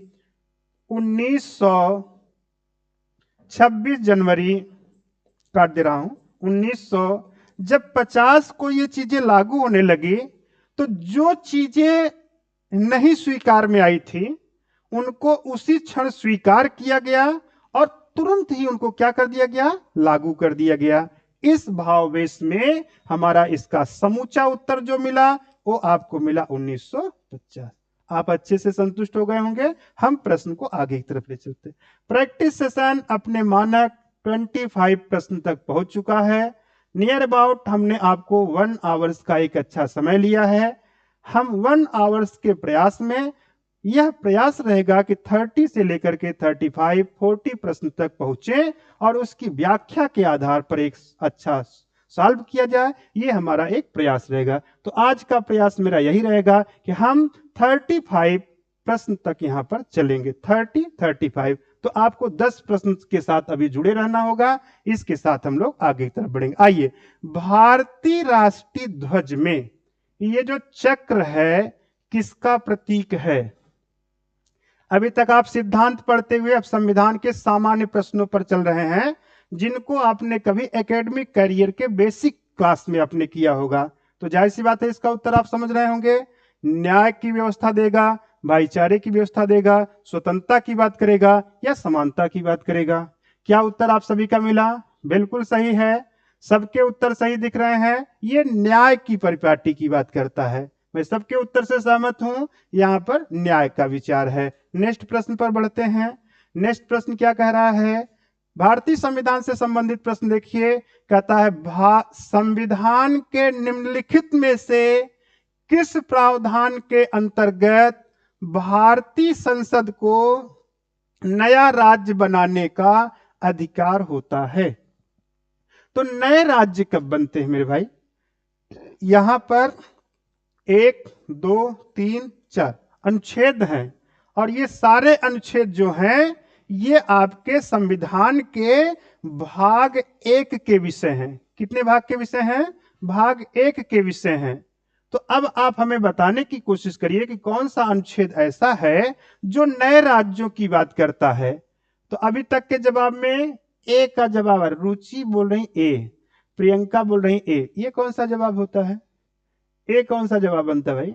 क्या कह रहा है? कह रहा है नया राज्य। राज्य तो बना है, लेकिन फिर से बनाओ नया राज्य। तो नया राज्य कैसे बनेगा? ऐसे तो बनेगा नहीं कि उत्तर प्रदेश है तो तुरंत आपको 4 राज्य बन गए। इसके लिए तो कोई संवैधानिक व्यवस्था बनाई गई है। तो अब कौन सा अनुच्छेद ऐसा कार्य करने के लिए प्रेरित करता है? अनीता सी बता रही हैं, अखिलेश जी बी बता रहे हैं, और इसमें सभी विद्यार्थियों के लगभग मिले जुले प्रश्न हैं। देखिए, ये प्रश्न आपको थोड़ा कंफ्यूजन क्रिएट कर सकता है। इसको संवैधानिक भाषा में जब हम पढ़ाएंगे तो वहां पर इसका समुचित जवाब देंगे। यहां का जो जवाब है वह आपको सी का जवाब है। ये आपको नए राज्यों की जो स्थापना होती है और राज्यों के नामों और उनकी सीमाओं में जो परिवर्तन होता है वह भारतीय संविधान अनुच्छेद 3 के अंतर्गत करता है। इसे हम डिटेल व्याख्या में आपको और भी अच्छे से बताएंगे। नेक्स्ट प्रश्न का जवाब देखते हैं। नेक्स्ट प्रश्न है,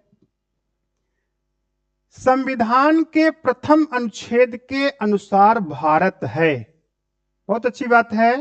ये कह रहे हैं कि ये जो आपका अनुच्छेद 1 है, इसके अनुसार हम भारत को क्या कहेंगे? तो यहां पर राज्यों का समूह कहेंगे, राज्यों का फेडरेशन कहेंगे, राज्यों का कन्फेडरेशन कहेंगे, राज्यों का यूनियन कहेंगे। तो क्या जवाब हम इसे मान लें? क्या जवाब मान ले जितेंद्र जी? इन्होंने कहा कि सर डी मान लीजिए। और लोग क्या कहना चाहते हैं? प्रियंका जी कहती हैं प्रश्न 27 पर आइए। अभी पीछे की तरफ सब चल रहे हैं। अखिलेश जी डी मानते हैं, यानी सभी का जवाब लगभग डी का है। तो निश्चित है भारत राज्यों का क्या है? संघ है, यूनियन है। तो ये आपका सही उत्तर मिलता है। आइए प्रश्न को आगे बढ़ाते हैं। प्रश्न संख्या 28 पर आते हैं और 28 को देखते हैं क्या चल रहा है। प्रश्न संख्या 28 कहता है, किस संविधान संशोधन द्वारा दिल्ली को राष्ट्रीय राजधानी का दर्जा दिया गया था? यानी दिल्ली राष्ट्रीय राजधानी बनाई गई थी, इसके लिए भारत में कौन सा संविधान संशोधन किया गया था? इसके लिए आपको बताना होगा संशोधन संख्या। देखिए 67 है, 69 है, 68 है और 70 है। तो क्या सही जवाब मिलेगा? आप लोग संविधान के जो जानकार अपने कॉम्बिनेशन टीजीटी पीजीटी राजनीति विज्ञान में हैं, वे लोग जरा दर्शाएं इसका क्या उचित उत्तर मिलता है। आपने क्या सही जवाब दिया है? क्या प्रयास किया है? आपका प्रयास क्या है? अभी तक के प्रयास में हमें प्रियंका का प्रयास आया है 27 का डी है, मैं 28 पर चल रहा हूं, बी है। चलते हैं, देखते रहते हैं। बिल्कुल बिल्कुल सही है। बिल्कुल, जितने लोगों ने हमें बी का जवाब दिया है वो एकदम सही है। ये 69वां संविधान संशोधन किया गया है और इस 69वें संविधान संशोधन के अंतर्गत ये जो दिल्ली है इसे राष्ट्रीय राजधानी का दर्जा दिया गया है। आइए नेक्स्ट प्रश्न चलते हैं। प्रश्न संख्या 29 है। इसमें कह रहा है निम्न में से कौन सही है। आपको सही छांटना है। अब देखते हैं कितने लोग छांट लेते हैं। हाब्स उदारवादी विचारक, हाब्स व्यक्तिवादी विचारक, हाब्स सीमित संप्रभुता के समर्थक, हाब्स उपयोगितावादी विचारक। क्या सही मान लें? विद्यार्थीगण क्या सही इसका उत्तर देना चाहते हैं? आप भी अपने को जोड़ें, उनको भी लिंक भेजिए, जुड़ें और सभी लोग इसका जवाब दें। जितने विद्यार्थी बैठे भी हैं वो लोग भी जवाब देते रहें। चलिए, बहुत अच्छा। जितेंद्र जी 29 का सी बताना चाहते हैं, बहुत अच्छा। अखिलेश जी बी बताना चाहते हैं, बहुत अच्छा। और विद्यार्थीगण जितने लोग जुड़े हैं, और सभी लोग संशय की स्थिति में खड़े हो गए हैं। संशय। रुचि एकदम फेक बता रही हैं, सर फेक दूंगा एकदम से। सीनू मौर्य जी कर रही हैं सी सही है, एकदम हवा में बता रही हैं। और यहां पर प्रियंका पांडे बता रही हैं सर 29 का बी सही होगा। चलिए, सारे जवाब मैंने देख लिया है, अब मैं इसका सही उत्तर दूंगा। देखिए यहां कौन सा उत्तर सही है। कहते हैं हाब्स उदारवादी विचारक हैं, हो ही नहीं सकता, उग्रवादी विचारक है, निरंकुश लोगों को शब्द बोला है। हाब्स व्यक्तिवादी विचारक हैं, बहुत लोगों के इसके उत्तर मिले हैं। और हाब्स सीमित संप्रभुता, तो सीमित संप्रभुता का तो नाम ही नहीं है, अभी मैंने असीमित संप्रभुता बताई है। उपयोगितावादी तो हो ही नहीं सकते हैं। सही जवाब है कि ये व्यक्तिवादी हैं। क्यों व्यक्तिवादी हैं? व्यक्तिवादी ये हैं, इसलिए हैं कि इन्होंने अपने विचारों में सारी विचारधारा व्यक्ति के विरोध में रखी है, लेकिन एक जगह व्यक्ति की सहूलियत की बात कही है। क्या सहूलियत की बात कही है? यदि राजा जनता के प्राणों की रक्षा करने में असमर्थ होगा, तब जनता राजा का विरोध कर सकती है। यही स्टेटमेंट हाब्स को व्यक्तिवादी बना दिया है।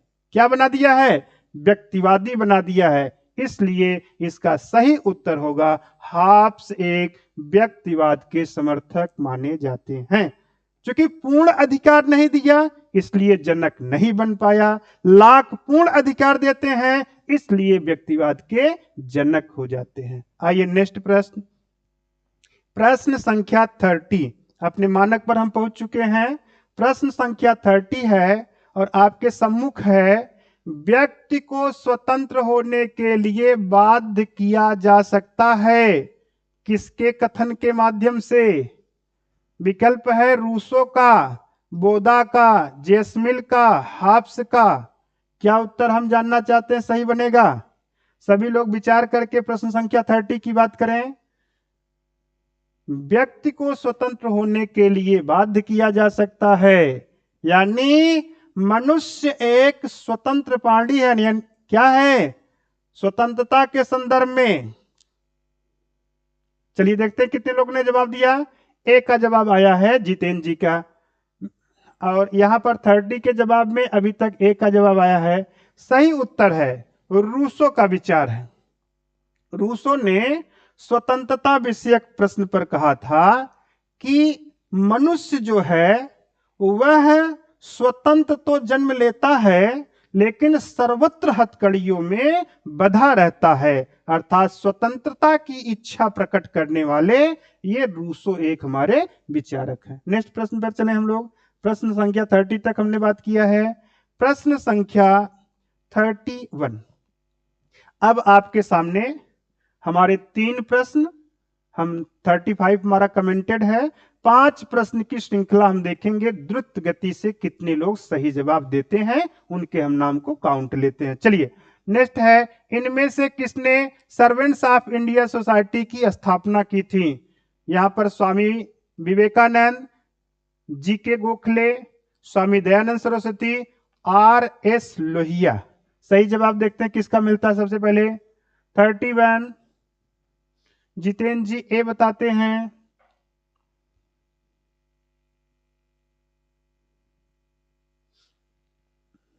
जितेंद्र जी ये बताएं, और किसी ने नहीं बताया अभी तक 31 का जवाब। प्रैक्टिस सेशन एक आपके हमारे कॉम्बिनेशन का सेशन है, इसमें सभी के जवाब की आवश्यकता होती है, सब लोग इस पर जवाब दें। चलिए देखिए, आप सब भूल जाते हैं बड़ी जल्दी से। क्या है सर्वेंट्स ऑफ इंडिया सोसाइटी? ये बताना है किसने स्थापित किया था, स्थापक कौन थे, इसकी स्थापना कौन किए थे। तो अभी तक के जवाब हमको मिल रहे हैं स्वामी विवेकानंद। कौन कौन इसको जवाब दे रहा है? प्रियंका पांडे ने जवाब दिया है। इसी जवाब को रुचि ने क्या कहा है? रुचि ने भी इस पर गलत शब्द कहा है कि नहीं सर गलती हो गई है। आइए देखिए, देखिए सही जवाब है गोपाल कृष्ण गोखले। क्या जो सही जवाब है? गोपाल कृष्ण गोखले ने सर्वेंट्स ऑफ इंडिया सोसाइटी की स्थापना की थी। आगे बढ़ा जाए। प्रश्न संख्या 32। आपको यहां पर जांच का एक अच्छा विषय, जिसको अच्छे से आप जांच सकते हैं और सही जवाब दे सकते हैं। सही जवाब देने वाले द्रुत गति से प्रश्न को पढ़ें और इसका उत्तर दें। समानता का अधिकार संविधान के निम्नलिखित अनुच्छेदों में से किसके अंतर्गत दिया हुआ है? तो यहां पर अनुच्छेद 13, 14, 15, 16 ये 4 अनुच्छेद हैं, और यहां पर है 1, 2 में, 1, 2, 3 में, 2, 3, 4 में, इनमें से सभी। क्या सही उत्तर माने?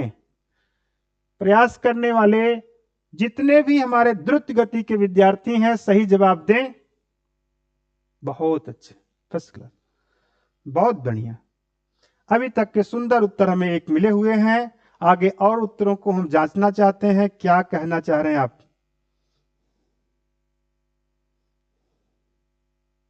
बहुत अच्छे, रुचि डी बता रही हैं। और किसी का? इनका नाम मुझे लेने में थोड़ा सा अटपटा लगता है। सिंसु मौर्य, हिंदी में पहले वो लिखें, एक बार टाइप करें, मैं नहीं उसे सही से समझ पा रहा हूं। चले, अखिलेश कुमार सी। सही जवाब देखिए, सही जवाब यह है कि यहां पर बात कर रहा है कि समानता की, ध्यान रखिएगा, समता समानता का अधिकार किस अनुच्छेद में है? तो देखिएगा, समता और समानता जो है वह अनुच्छेद 14 से शुरू होता है और अनुच्छेद 18 तक होता है। इससे आप एकदम सहमत हो गए होंगे। स्वतंत्रता का अधिकार 19 से शुरू होता है और अनुच्छेद 22 तक चलता है। शोषण के विरुद्ध अधिकार 23 से शुरू होता है और 24 में चलता है। धार्मिक स्वतंत्रता का अधिकार 25 से चलता है और ये आपको 28 तक चलता है। संस्कृत एवं शिक्षा संबंधी अधिकार अनुच्छेद 29 से चलता है और ये 30 पे जाकर रुकता है। संपत्ति का अधिकार निकल जाता है, लास्ट में बचता है अनुच्छेद 32, जिसे हम बोलते हैं संवैधानिक उपचारों का अधिकार। अब सही जवाब क्या मानेंगे? अब सही जवाब क्या मानेंगे विकल्प के देने वाले? सही जवाब होगा 2 सही होगा, 3 सही होगा और 4 सही होगा। कभी आपको 13 नहीं हो सकता है। 14 से मानिए इसको, तो 14 से आप गिनती गिन लीजिए 18 के अंदर तक, तो 14 हो गया, 15 हो गया और 16 ही तो हुआ ना। 12 और 13 जो है ये मौलिक अधिकार की प्रकृत परिभाषा बताने का वर्क करते हैं। अच्छे से आप लोग सहमत हो गए होंगे। तो जितने लोगों ने सी का जवाब दिया है बहुत ही उत्तम जवाब है। आगे चलते हैं। आपके सामने टारगेट प्रश्न, प्रश्न संख्या 33 है और इसका सही जवाब होना चाहिए भारतीय संविधान के निम्नलिखित में से किस अनुच्छेद में यह व्यवस्था की गई है कि सभी अल्पसंख्यकों को अपनी रुचि की शिक्षण संस्थाओं की स्थापना व प्रशासन करने का अधिकार होगा? कौन सा अनुच्छेद है जो इतने बड़े हमारे विकल्प को सही करता है? 28, 29, 30, 31। सही जवाब दें हमें विद्यार्थीगण, सही जवाब दें।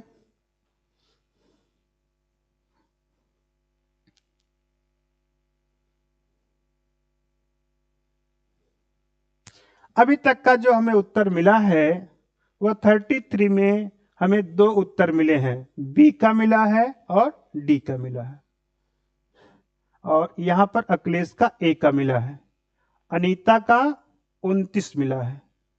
सभी लोगों ने कोई विशेष ध्यान नहीं दिया है, प्रश्न की व्याख्या को अच्छे से ध्यान नहीं दिया है। एक बार प्रश्न को फिर से पढ़ें और प्रश्न को एक बार समझने की कोशिश करें। सभी विद्यार्थीगण, प्रैक्टिस का यही अर्थ होता है कि आप प्रश्न को पढ़ें और उसका सही समुचित जवाब दें। क्या कह रहा, मैं फिर से पढ़ के सुनाता हूं। भारतीय संविधान के निम्नलिखित में से किस अनुच्छेद में यह व्यवस्था की गई है? क्या व्यवस्था की गई है?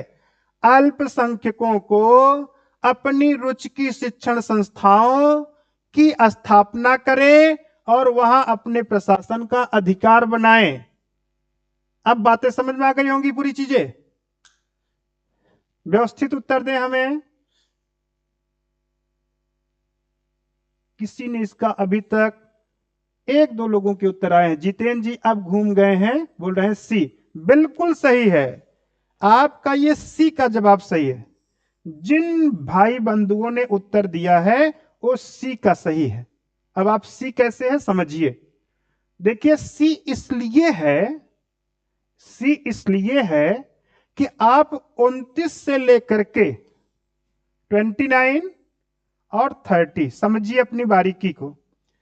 अनुच्छेद 29 और अनुच्छेद 30 का संयुक्त नाम है संस्कृत एवं शिक्षा संबंधी अधिकार।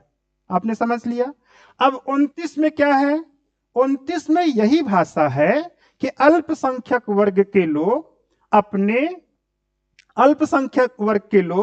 अपनी भाषा, लिपि आदि को संरक्षित व संवर्धित करें। राज्य इस पर अपना सहयोग करेगा। लेकिन अनुच्छेद 30 कहता है कि अल्पसंख्यक वर्ग के लोग अपने शिक्षण संस्थानों की स्थापना और प्रशासन करने का पूरा अधिकार निहित किया गया है। यानी अपने मनपसंद विद्यालय का भवन बनवाएं, अपने मनपसंद विद्यालय का कोर्स चलाएं, अपने प्रशासन सुविधाएं दें। राज्य उनके साथ कोई भेदभाव नहीं करेगा। क्या करेगा? जिस तरीके से अपने विश्वविद्यालयों को सहायता प्रदान करता है, उसी प्रकार का सहायता अल्पसंख्यक वर्ग के लोगों के लिए प्रदान की जाएगी। ऐसा आपका प्रश्न संख्या कौन कर रहा है? प्रश्न संख्या 30 का सी विकल्प कर रहा है। भली बात आप समझ गए होंगे। विलंब हो रहा होगा, लेकिन आपके कंफ्यूजन निश्चित दूर हो गए होंगे, ये मैं आपसे आशा करता हूं। आइए नेक्स्ट और लास्ट प्रश्न। 2 प्रश्न आपके सामने है, चुनिंदा प्रश्न है। एक प्रश्न है आपको 34। इसके बाद में एक प्रश्न और करते हुए आज यहीं पर अपनी वाणी को विराम देंगे और आप लोगों को शुभकामनाओं के साथ आशा विश्वास करेंगे कि पुनर्कल 9 बजे आप लोग यहां पर आएंगे। साथ ही साथ बताना चाहते हैं कि हम सभी लोग ऑफलाइन और ऑनलाइन दोनों मूड पर कक्षाएं एकदम देने के लिए कृत संकल्प हैं। बारंबार बताना चाहते हैं कि ऑफलाइन की कक्षाएं आपके शहरी क्षेत्र के मंफोड़गंज के इलाके में हमारे इसी चैनल के इसी ऑफलाइन कक्षाएं दी जा रही हैं, और अगर कोई गोविंदपुर जैसे क्षेत्र में हो, प्रयागराज में, तो वो आपको गोविंदपुर में भी ये कक्षाएं हमसे प्राप्त कर सकता है। ये उसकी छूट होती है। तो आइए हम लोग इसी बात को यहां पर करें कि ये आपको किसी व्यक्ति को एक ही अपराध के लिए एक बार से अधिक अभियोजित और दंडित नहीं किया जाएगा। यह अनुच्छेद किसमें है? हमको अनुच्छेद बताना है। आपके सामने 19 है, 20 है, 21 है और 22 है। तो सही जवाब क्या होगा? एक अपराध के लिए एक बार दंड दिया जाएगा। अपराध करते समय जो नियम बनाया गया है उसके अंतर्गत दंड दिया जाएगा। कौन सा अनुच्छेद कहता है? सबके जवाब जानना चाह रहा हूं। प्रियंका क्या बताना चाहती हैं? 20, आर्टिकल 20। प्रियंका पांडे कहते हैं आर्टिकल 20। और क्या, कौन बताएगा? ठीक है, अखिलेश जी भी ने कहा कि डी सही होगा। रुचि ने क्या बताया, कहा बी सही होगा। बिल्कुल ध्यान दीजिएगा कैसे कटेगा प्रश्न। ये ऐसे प्रश्नों को ऐसे नहीं जवाब दे पाएंगे आप, उसको पहले गलत और सही का निशान लगाइए। अनुच्छेद 19 के अंतर्गत 6 प्रकार की स्वतंत्रता है, जिसमें बोलने की स्वतंत्रता, इधर से आपके संगठन की स्वतंत्रता, XYZ 6 प्रकार की स्वतंत्रता है, ऐसे आप मान लिए। अब यहां पर 20 में है अपराधों के संबंध में दोष सिद्ध का संरक्षण दिया गया है। अनुच्छेद 21 के अंतर्गत आपको स्वतंत्रता का मानक दिया गया है और अनुच्छेद 22 के अंतर्गत कुछ दशाओं में गिरफ्तार होने से बचाने की बात कही गई है। इसलिए अनुच्छेद 20 कहता है कि एक अपराध के लिए एक बार दंड दिया जाएगा, जो नियम बनाया गया है उसके अंतर्गत दंड दिया जाएगा, अर्थात विकल्प भी सही। अंतिम प्रश्न आपके लिए है, इस प्रश्न को आप करके आज की क्लास को यहीं पर रोका जाएगा। नेक्स्ट के लिए हम फिर से कल मिलेंगे, बारंबार आपसे कर रहे हैं और आपसे ये कहेंगे कि प्रैक्टिस सेशन आप अनवरत जुड़े और इसी तरीके से ऑनलाइन ऑफलाइन की कक्षाएं जो आपकी रिक्वायर्ड है हमारे यहाँ के चैनल से जुड़ करके, यहाँ के नंबर लेकर के आप लोग संस्थान से जुड़ें और जो भी यहाँ प्रयागराज के परिक्षेत्र में हैं वो लोग ऑफलाइन भी क्लास कर सकते हैं और ऑनलाइन भी कर सकते हैं। अब हम दोनों मूड पर यहाँ पर कक्षाएं दे रहे हैं। आइए एक लास्ट प्रश्न का सब लोग जवाब दिया जाए। लास्ट प्रश्न आपको कह रहा है कि ये आपको प्रश्न संख्या 35, इसका समुचित जवाब क्या बनेगा। प्रश्न संख्या 35 जो कह रहा है निम्नलिखित में से किस एक प्रलेख को किसी व्यक्ति की स्वतंत्रता का महानतम रक्षक माना जाता है। तो यहां पर कौन सा ऐसा प्रलेख है जो आपकी महानतम रक्षा करता है। यहां पर परमादेश है, बंदी प्रत्यक्षीकरण है, उत्प्रेषण है और आपको अधिक यहां पर प्रतिषेध है। तो सही जवाब और लास्ट जवाब दीजिए, सभी लोग विचार करके दीजिए। प्रैक्टिस सेशन के 35 प्रश्न आपके स्क्रीन पर हैं, आप इसका समुचित जवाब दें और अपने आप को लाभान्वित महसूस करें। पीछे से बुला कर चलिए, क्या जवाब आपने हमें दिया 35 का। अभी तक के 35 के जवाब हमें क्या मिले, अभी तक का 35 का जवाब सी आ रहा है। चलिए आगे देखते हैं और किसी के जवाब का इंतजार करते हैं और किसी के जवाब का इंतजार करते हैं। अखिलेश जी बी कहते हैं, जितेंद्र जी ए कहते हैं, प्रियंका जी बी कह रही हैं, प्रियंका पांडे का बी का जवाब आ रहा है। चलिए देखिए, मैं आपको बताना चाहता हूं सही जवाब इसका जिन जिन लोगों ने दिया है वह है बंदी प्रत्यक्षीकरण। ये बंदी प्रत्यक्षीकरण आपको भारतीय संविधान के अनुच्छेद 32 के अंतर्गत जो 5 प्रकार की रीट दायर की जाती है उस रीट की सबसे प्राचीन रीट और पहली रीट के रूप में माना जाता है और यही रीट के माध्यम से व्यक्ति की स्वतंत्रता की ये न्यायालय क्या करता है, महान रक्षा का कार्य करता है। प्रिय मित्रों, विद्यार्थीगण, आज की यह सेशन बहुत ही सुचारू तरीके से चली। आप सब यहाँ पर लगातार जुड़े और इस जुड़ करके जो हमने यहाँ पर प्रैक्टिस कराया मुझे तो स्व आनंद मिला ही, निश्चित आप लाभार्थी के रूप में लाभ इसका प्राप्त किए होंगे। एक ही कार्य करें, इस मिशन को इतनी लंबी संख्या का मिशन बनाएं जिससे हम बहुतायत लोगों में अपना स्व मूल्यांकन करते रहें कि हम उतने में क्या स्थान प्राप्त है। इसके लिए सिर्फ आपको हमारा जो यहाँ का विजियो करियर पॉइंट चैनल जो केडी सिंह सर के मार्गदर्शन में चल रहा है, इतिहास विशेषज्ञ हमारे हैं, इस चैनल को आप लोग आगे की तरफ बढ़ाएं। मैं कृत संकल्प होकर के इस चैनल पर अनवरत आपसे मिलता रहूंगा और आपका अपना लघु मार्गदर्शन जो हमारे पास है पूरी कोशिश करके आपको देते रहेंगे। इसी शब्दों के साथ वाणी को विराम देते हैं। पुनर्मिलने की आपके लिए आशा और शुभकामना देते हैं। बहुत बहुत धन्यवाद आप सभी विद्यार्थियों के जुड़ने के लिए।